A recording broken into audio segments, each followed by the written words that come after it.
അറബിക്കടലിൽ മുങ്ങിത്താഴ്ന്ന കപ്പലിനെ അവിടെ നിന്നും അടിയന്തരമായി നീക്കം ചെയ്യാനുള്ള നടപടികൾ സ്വീകരിക്കണമെന്ന് മത്സ്യത്തൊഴിലാളി സംഘടനകൾ. ട്രോളിംഗ് നിരോധനം അവസാനിക്കും മുൻപ് നടപടി ഉണ്ടാകണമെന്നും ആവശ്യം. അപകടം മൂലം നിരവധി ബോട്ടുകൾ തകരാറിലായി. കപ്പൽ കമ്പനി അധികൃതരിൽ നിന്ന് നഷ്ടപരിഹാരം വാങ്ങി നൽകാൻ സർക്കാർ തയ്യാറാകണമെന്ന് ബോട്ടുടമകൾ ആവശ്യപ്പെട്ടു. യന്ത്രവത്കൃത ബോട്ടുകൾ മത്സ്യബന്ധനം നടത്തുന്ന ഭാഗത്താണ് MSC എൽസ എന്ന കപ്പൽ മുങ്ങിത്താഴ്ന്നത്. കപ്പൽ മുങ്ങിയ ഇടം മുതൽ 20 നോട്ടിക്കൽ മൈൽ മത്സ്യബന്ധനം നിരോധിച്ചത് മത്സ്യത്തൊഴിലാളികൾക്ക് തിരിച്ചടിയാണ്. ഒഴുകി വന്ന കണ്ടെയ്നറുകളിൽ ഇടിച്ച് നിരവധി ബോട്ടുകൾക്കും തകരാറ് സംഭവിച്ചു.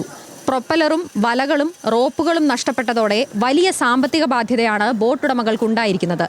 ട്രോളിംഗ് കൂടി വന്നതോടെ മേഖലയിലെ പ്രതിസന്ധി രൂക്ഷമാണ്. അത്രയും ചുറ്റളവിൽ ഞങ്ങൾക്ക് മത്സ്യബന്ധനം നടത്താൻ കഴിയുന്നില്ല. അത് ഞങ്ങളുടെ മത്സ്യബന്ധന മേഖലയ്ക്ക് വൻപിച്ച നഷ്ടമാണ് ഉണ്ടാകുന്നത്. കാരണം മത്സ്യം ലഭിക്കുന്ന സ്ഥലത്താണ് മത്സ്യബന്ധനം നടത്താൻ പറ്റാത്ത സ്ഥിതിയുള്ളത്.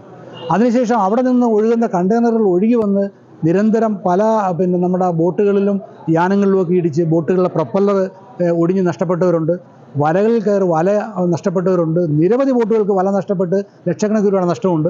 കപ്പൽ കമ്പനിയിൽ നിന്നോ ഇൻഷുറൻസ് കമ്പനിയിൽ നിന്നോ ന്യായമായ നഷ്ടപരിഹാരം വാങ്ങി നൽകണമെന്നാണ് ബോട്ടുടമകളുടെ ആവശ്യം. ട്രോളിംഗ് നിരോധന സമയത്ത് ബോട്ടുകളുടെ അറ്റകുറ്റപ്പണിക്ക് ഭീമമായ തുകയാണ് ചിലവാക്കേണ്ടത്. നിരോധന കാലയളവ് അവസാനിക്കും മുൻപ് തങ്ങളുടെ ആവശ്യത്തിന് സർക്കാരിൽ നിന്ന് ഉറപ്പ് വേണം. നഷ്ടപരിഹാരം തരാൻ കപ്പൽ കമ്പനി തയ്യാറായില്ലെങ്കിൽ സമരവുമായി രംഗത്തിറങ്ങാനാണ് സംയുക്ത മത്സ്യത്തൊഴിലാളികളുടെ തീരുമാനം. ന്യൂസ് മലയാളം, കൊല്ലം.